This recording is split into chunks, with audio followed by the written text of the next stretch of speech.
Hi, I'm Gary Smith, and this evening I'm conducting a Zoom interview with Walter C. Smith.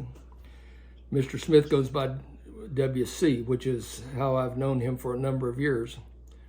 Right now, WC is in Lexington, South Carolina, and I'm in Greenville, South Carolina, which is a little over 100 miles away.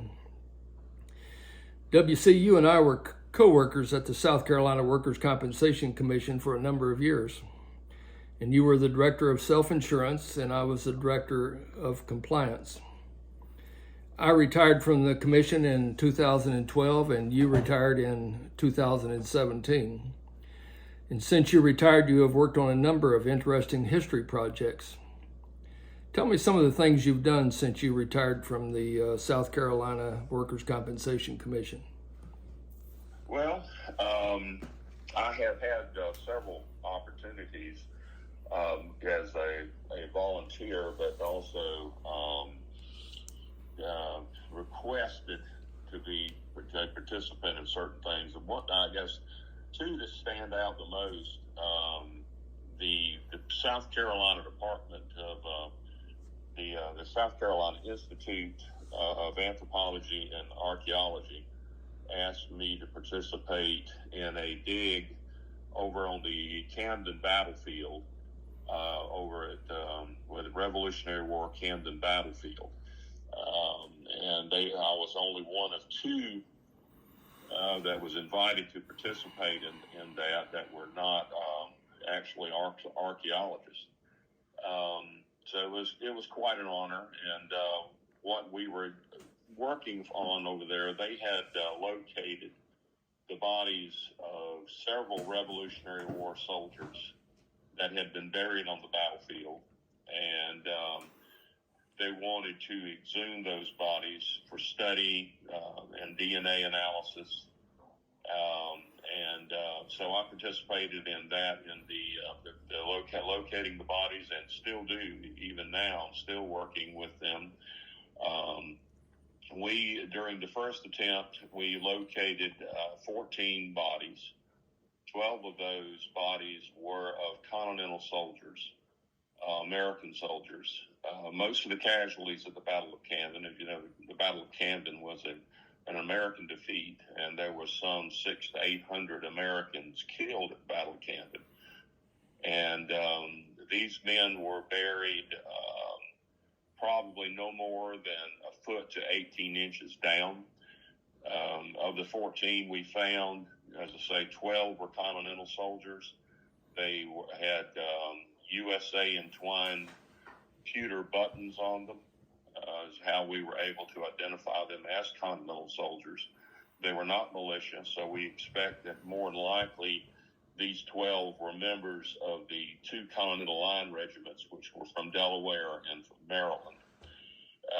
Of the other two that we found, one was British. He had 71st Highland Regiment buttons on him. He had been buried more formally, slightly deeper than the others, with his hands folded. He had his sword with him and all of his accoutrements. And he was probably 3 to 4 feet down.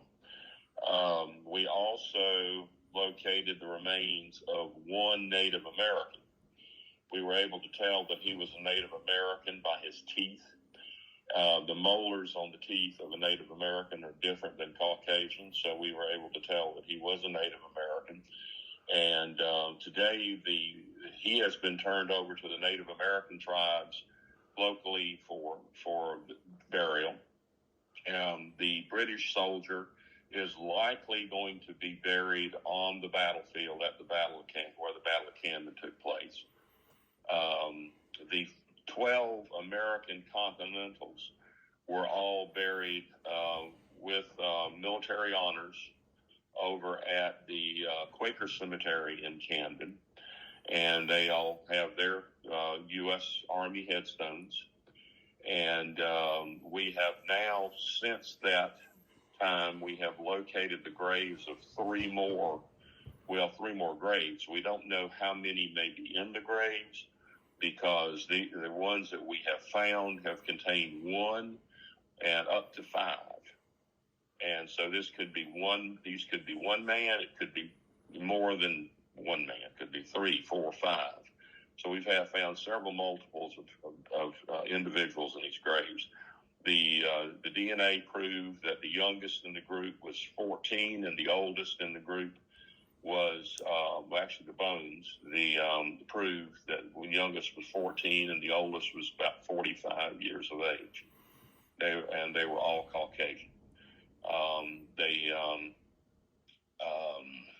So that's one thing I've been working on.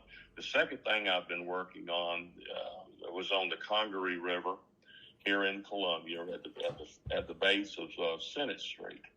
During the war between the states, when the city of Columbia was captured by Sherman and destroyed, the Union troops were ordered by Sherman to take all the munitions out of the Arsenal Hill location and dump them into the Congaree River. So they were taken down to this spot on Senate Street and dumped into the river, along with several 100 pounds of gunpowder as well went into the river. So munitions as well as gunpowder went into the Congaree River.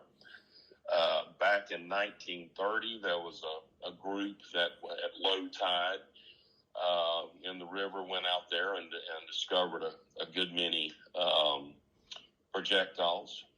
And then I participated in a group in 1982, 3, and 4 that we went in there and located more projectiles using divers, dredges, and bulldozers and backhoes.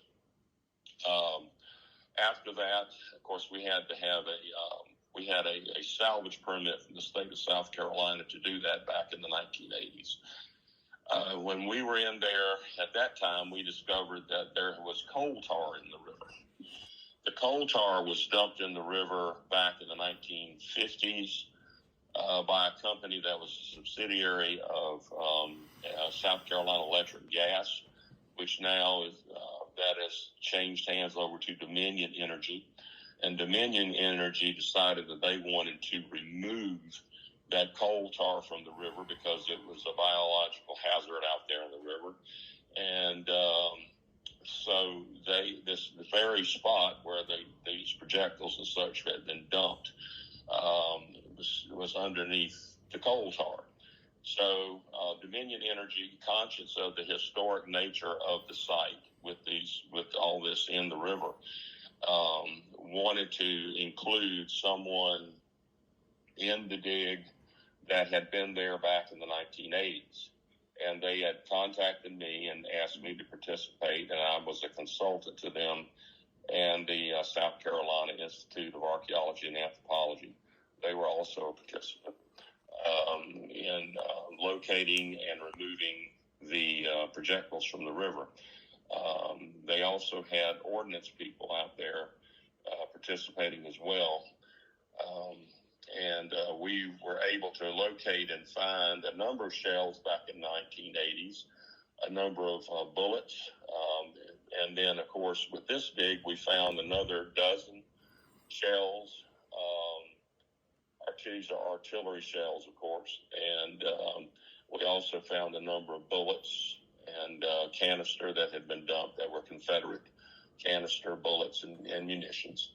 We also, in the process, one thing we found that was really interesting was a wagon wheel hub.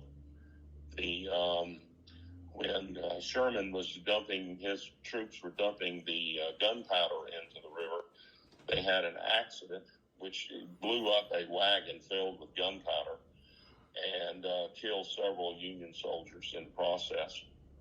And this wagon wheel hub that we located was from that wagon. It's off of an army wagon. You can still see the burns and such on the wagon wheel. That wheel right now is in the being conserved. It is stored right now at the South Carolina Confederate Relic Room and Military Museum in Columbia. The other artifacts are over at the South Carolina Institute of Archaeology and Anthropology, where they're conserving those. And all of these artifacts will be going to the South Carolina Confederate Relic Room and Military Museum. So that was quite an honor to be able to work with these fellows and to be invited to participate. And it was like going full circle again from the time I was there in 1985, and then being able to finish up the job today. They actually dug into the river all the way down they dammed it up and dug all the way to the bedrock. So what was there has been removed. There's nothing left in that area now. They built a cofferdam and then just dug everything out. And after they dug everything out, they screened it, looking for the artifacts. I also do work with the South Carolina Confederate Relic Room and Museum. I'm on their board of their foundation. I serve as their treasurer. I have recently been working with them. I have a display over there right now that will wrap up in May of daguerreotypes. Those are the earliest form of photography. There are 15 daguerreotypes that I own that are of Revolutionary War soldiers from the South that are in their, of course, they're in their old age. The photographs would have been taken in the 1840s and 1850s, and they have those all on display in the GIST room at the museum. We also, I've worked with them a lot lately also on their display. They have a very nice Vietnam display, which I also had the honor and privilege of being able to work with them as well. The museum has a collection of papers that are called the McRae papers. These are documents of receipts and that deal with the importation of arms and supplies from Great Britain during the war between the states by the Confederacy. There are some 600 to 800 documents. They are right now in the process of transcribing those documents, and I have been asked and are participating with that with them in proofreading what they are transcribing, because the folks that are transcribing don't necessarily know some of the terminology and such. So I've been proofreading those for them as a volunteer,